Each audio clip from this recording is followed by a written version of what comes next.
Et la halachot. Chazak ubaruch rabotai besorot tovot. On est aujourd'hui le 21 dans le mois de Kislev.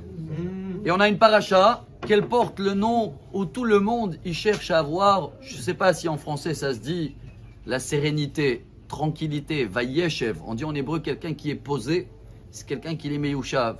Et qu'est-ce qu'on peut attendre de quelqu'un qui a plus que 100 ans? Et le pauvre déjà, il a passé quelques années avec son frère qui voulait le tuer. Après une vingtaine d'années avec son beau-père qui l'a fait que 400 coups ou 100 coups à l'envers. Et à la fin, sa fille, la pauvre, l'histoire avec Shrem et Dina. Il arrive à 100 ans, voyez chez Yaakov, comme ça il commence Rachid. Il dit, Yaakov, il voulait être tranquille, ça il est arrivé en Israël, il a 100 ans. Kafatz alav, rugzo shel Yosef. Et Rachid continue, il dit, tzadikim elem enucha ba'olam hazeh. Quelqu'un qui est juste, qui est sage, il ne peut pas avoir cette sérénité et tranquillité que lui il souhaite. Alors je vous le demande, c'est ça qui nous propose la Torah, le judaïsme? Quoi, il n'y a pas de sérénité? La réponse est très belle et très profonde et je ne sais pas si on va arriver à la comprendre en 2 minutes, mais moi je ne la comprends pas. Mais au moins je vais citer ce qu'il dit le Rav Steinzlatz au nom du Rabbi de Lubavitch et comme ça on va méditer dessus, je trouve ça très beau. Vous savez que les Esquimaux en Alaska, ils ont 60 mots différents pour la neige. Il y a la neige comme ça, parce qu'ils vivent dans la neige.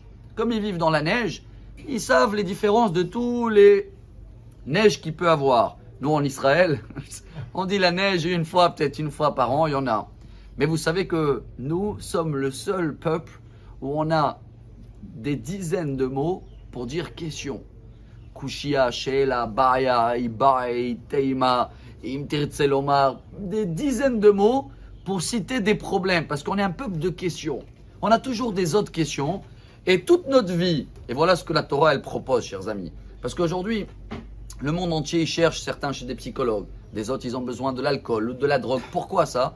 Parce que échapper à des problèmes qui arrivent dans la vie. Même les Français ils disent petits enfants, petits soucis, grands enfants, grands soucis. Tu peux pas échanger ou être tranquille sans avoir zéro souci. Tu peux juste les échanger. Et justement, la Torah, le judaïsme, et voilà ce que le Rabbi nous apprend de cette paracha, qu'elle nous propose que si tu veux être quelqu'un de juste, tous les jours, tu vas pouvoir répondre à 2 ou 3 questions dans ta vie. Qu'est-ce que je fais là? Quelle est ma mission? Pourquoi j'ai rencontré un tel? Mais le lendemain, tu vas avoir des nouvelles questions. Mais des questions encore plus hautes, qui vont te faire monter plus fort. Donc, on ne peut pas être serein, posé dans la tête, parce qu'on va avoir toujours des savoirs. Mais pourquoi il fait ça? Et pourquoi mon fils il a fait ça? Et pourquoi il y a eu un tel des soucis de santé? Mais nous, on ne va pas avoir des réponses, mais on va pouvoir avancer à des autres questions.